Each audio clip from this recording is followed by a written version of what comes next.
we also confer an honorary degree upon the Right Honorable Beverley McLachlin in acknowledgement of her achievements as Chief Justice of Canada and to her commitment to access to the justice system. I am delighted to welcome her to this convocation. To present our distinguished candidate, I now call upon Professor Michael Link, Faculty of Law.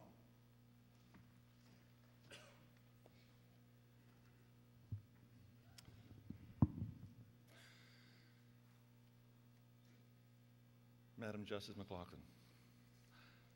The business of the law, the American poet and lawyer Archibald MacLeish once wrote, is to make sense of the confusion that we call human life, to reduce it to order, but at the same time to give it possibility, scope, even dignity. The law is shaped by many hands, but among the most influential are our judicial leaders.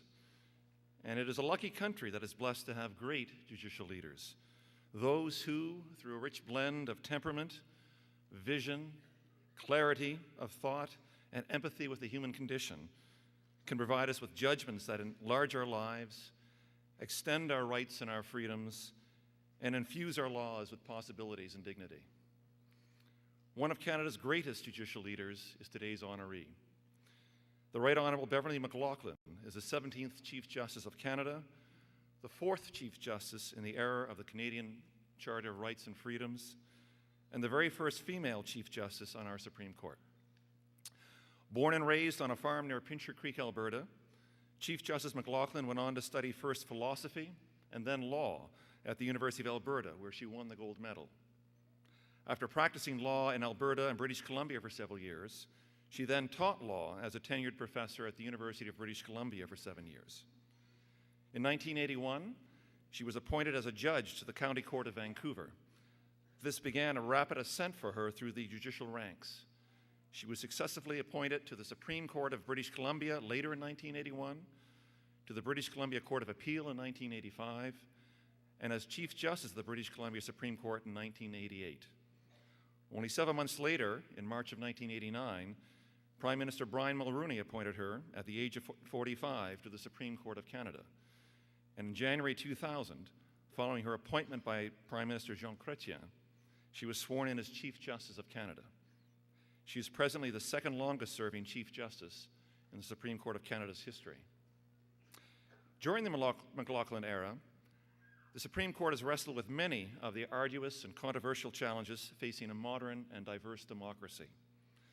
Among the notable judgments issued under her leadership, the Supreme Court has ruled on same-sex marriage, healthcare policy, the always difficult balance between national security and individual freedoms, human rights in the workplace, freedom of association for unions and workers, the rights of the criminally accused, and religious freedoms in our society. The quality of these rulings, and particularly those involving the Charter of Rights and Freedoms, have established the Supreme Court of Canada as one of the most respected and influential Supreme Courts in the world, a constitutional superpower, in the words of a recent American legal study.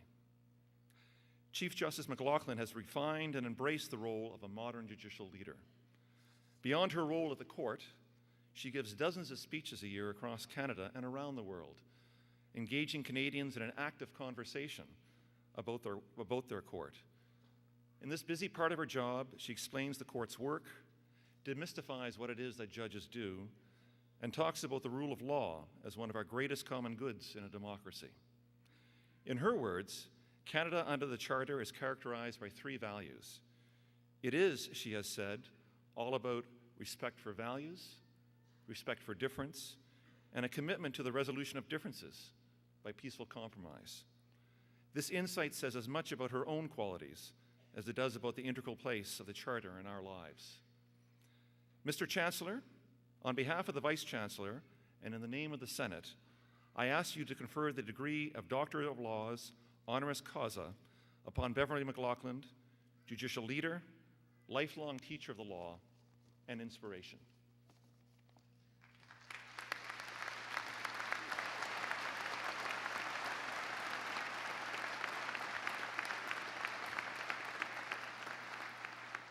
By virtue of the authority vested in me as Chancellor, I admit you to the degree Doctors of Civil Law, honoris causa. Congratulations, Dr. McLachlin.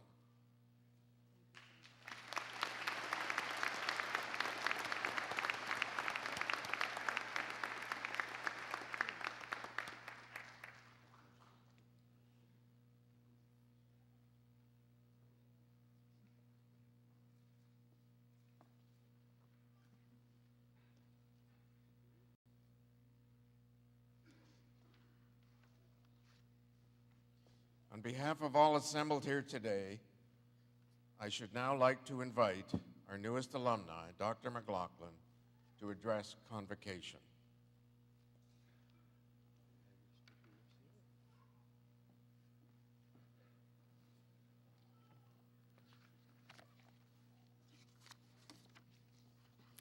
Thank you. Thank you so much, Mr. Chancellor, Mr. President, distinguished guests, graduates, family, friends. First, let me offer you, the graduates of the class of 2012, my warmest congratulations. Today, you mark the completion of a long journey, the journey of becoming educated. I know, as the Chancellor says, it's not the completion, and yet it is a formidable landmark. And you look forward to a new journey, careers in your chosen fields. Second, I want to thank the Chancellor, the President, the University for the singular honor that you have conferred on me today. The University of Western Ontario is a respected institution of higher learning with old and venerable roots that reach into the rich past of Canada. These roots have now expanded to support a rich flowering of Canadian thought and learning in all its diversity. It's a great honor to join the distinguished roster of alumni of this university, and an equally great pleasure to find myself part of this august community of scholars. On a personal note, it's particularly gratifying to become an alumnus of the University of Western Ontario because of my family connections with this university. My first husband, Rory McLachlin, whom we lost too soon, was a Western graduate, as was his father and his mother. His father, Dr. Angus McLachlin, was a distinguished professor of surgery at Western's Department of Medicine, and I believe his grandmother had in earlier years been a registrar of the university. Many family members, some of whom are here today, are Western grads. And then there's the McArdle connection with the University of Western Ontario. My husband, Frank McArdle, earned his law degree here, as did his sons, Jim and Wayne. It will have become apparent to you now that I have a penchant, if two can be called a penchant, for marrying graduates of the University of Western Ontario. So thank you today for making me a Western graduate in my own right. Which brings me to the attendant aspect of this honor, a few words of wisdom. I embark, of course, on the task with some trepidation. I know that you really want to be on your way, and second, there are many in this room who are wiser than I, but let me try. I'd like to begin by inviting you, particularly the graduates, to think about the grand arc of your life. Ancient sages of India defined the good life in 4 phases. The first stage is childhood and the basic education that comes with it, learning the elemental skills of language, social interaction, reading, writing, developing physically and mentally into a strong, healthy human being. The second stage arrives when you cease being a child and become an adult. Teenager was never part of the vocabulary in ancient India. At this stage, the human being's task, the sages taught, is to study and perfect a calling or a skill that will allow you to serve others. Completion of this preparation marks the beginning of the third stage of your life, the stage when you work at your chosen calling. This is also for most the stage when they raise families and help build their communities. You will become, as you enter this third stage, through work, family, and social networks, an active part of the world. The fourth and final stage, which I'm increasingly nearing myself, comes with old age. They tell me, I haven't realized this, that you slow down, that someday you might retire. But the Indian sages say that even in that stage, you keep contributing. That's when you give back to the community the fruits of the first 3 stages of your life. Not maybe as active participant as before, but as a reflective mentor. You share with others what you've gained. You give back wisdom, wealth, love. You, the graduates of today, stand at the end of the 2nd stage and the beginning of the 3rd stage of life, as laid out by the Indian sages. You have completed your basic education, and you are about to enter the working phase of your life, a life devoted to advancing Canada's social and economic situation, to writing and explaining about our country, to advancing causes and helping others, to educating, to working abroad, and many other paths. The degrees you will earn today will enable you to take up your life's work in traditional ways or in new creative ways. They have equipped you to take on the world. As you enter this new stage of your life, our ancient Indian sages would probably stress this piece of advice. Do whatever you choose to do to the very best of your ability, knowingly, intensely, and always with a view to others. In your careers, become as good at whatever you choose to do as you possibly can. Take pride in your work. Like a master craftsman, stand back and admire it. Assess each performance with stark objectivity. And when you find failings, vow to do better next time. In your family relations, the 2nd major chunk of the 3rd stage of your life, be honest and loving and intensely involved. Relationships must be built. Solidly constructed, they will last for a lifetime. Errors will be forgiven, shortcomings accepted. But build the foundation you must. In your communities, contribute, contribute, contribute. You have the potential to help those around you flourish, to help make your community a rich and vibrant place where people not only live in harmony, but flourish through the arts, sports, and social interchange. If you accomplish these things, the result will be the successful fulfillment of the 3rd and largest stage of your life. Well, by now you're probably shaking your heads. This is nice. This is all good, you're saying, but it sounds too pat, too mechanical. In real life, stuff happens. You can't plan it all out. And you're right. What we too often overlook in planning our lives is the importance of singular events, defining moments, moments when your track changes. Science is good at understanding defining moments, moments when our plans and perceptions are derouted by something we don't understand. And it understands that these are often the aha moments when new insights are born.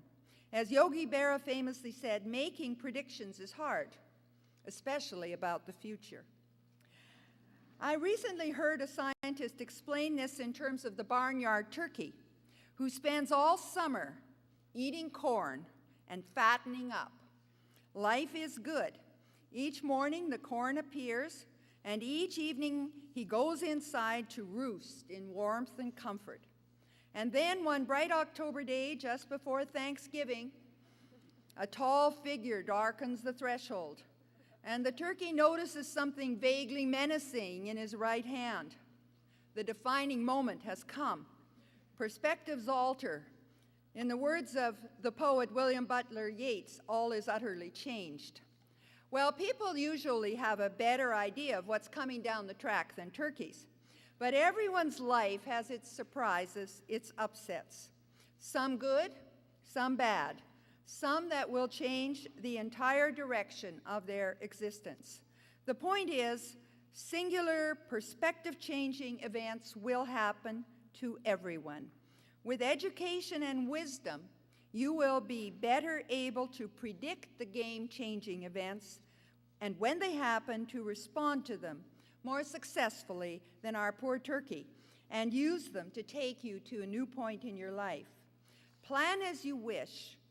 You have to be ready for the singular event, the defining experience, and make the most of it.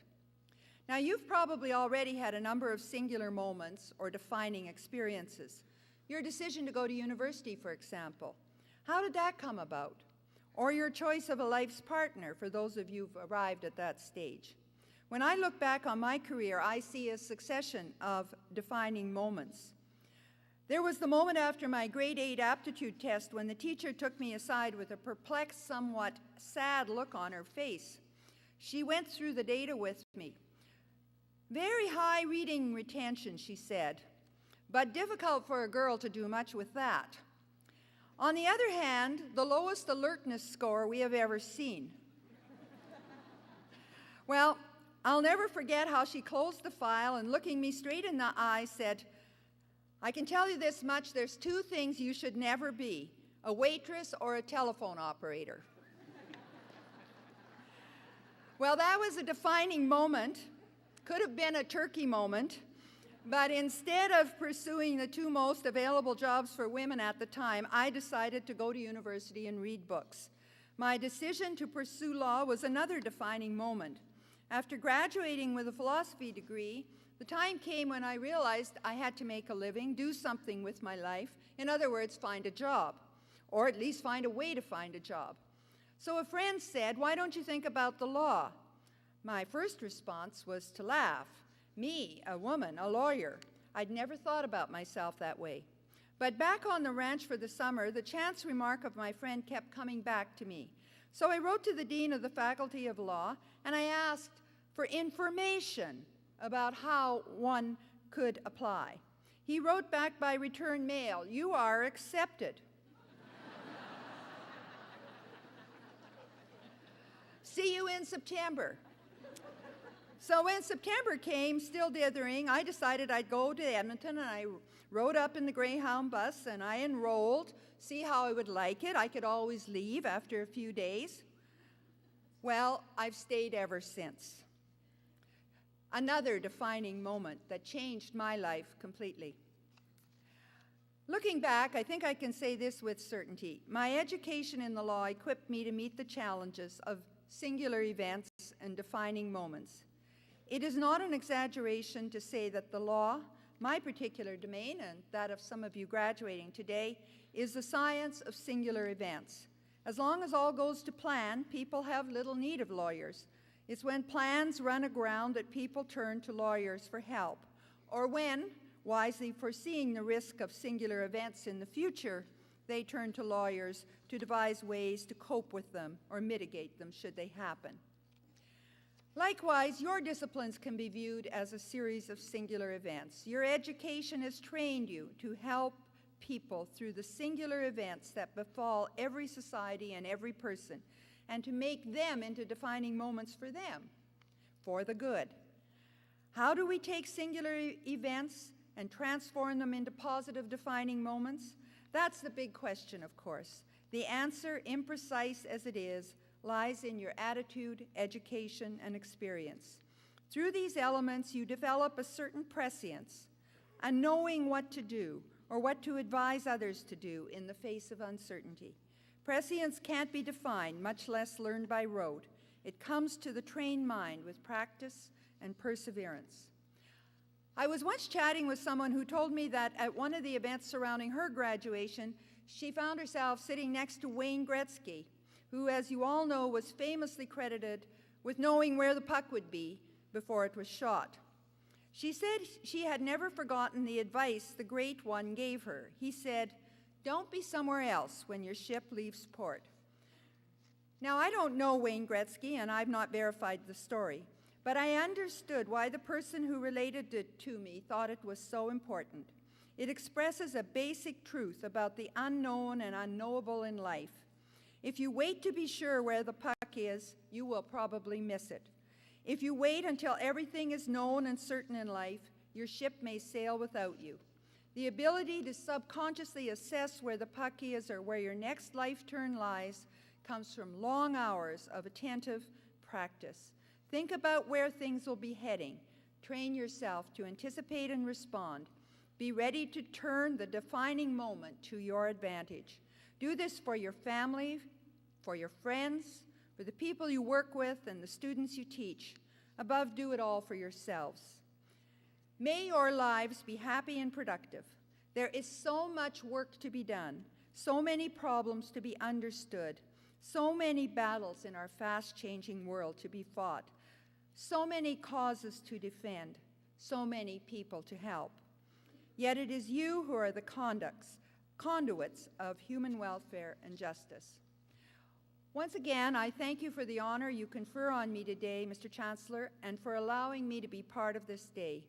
For me, as I think for our graduates, it will long stand out as a singular moment, indeed a defining moment. I come now to what's probably the most important part of being a convocation speaker, and that's to recognize that I am literally standing between you and some much-deserved fun. So savor the day, the night, and maybe even the morning after, and heeding that wisdom, I'll take myself off. Merci et bonne chance.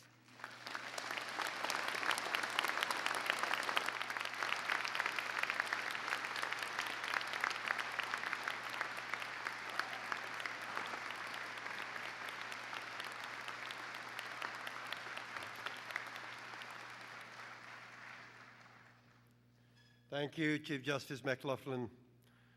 We are really honored to make you an official member of the Weston family finally. And thank you for your inspiring words and sharing with us your life's wisdom this afternoon. Your contributions throughout your career and as Chief Justice of Canada are many, and we are happy for this opportunity to acknowledge your tremendous service to our country.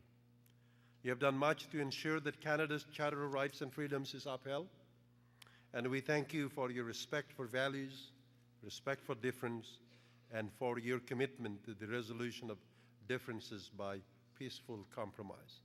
Ladies and gentlemen, please join me once again in congratulating our newest Honorary Doctor of Civil Law, Chief Justice, Right Honorable Beverley McLachlin.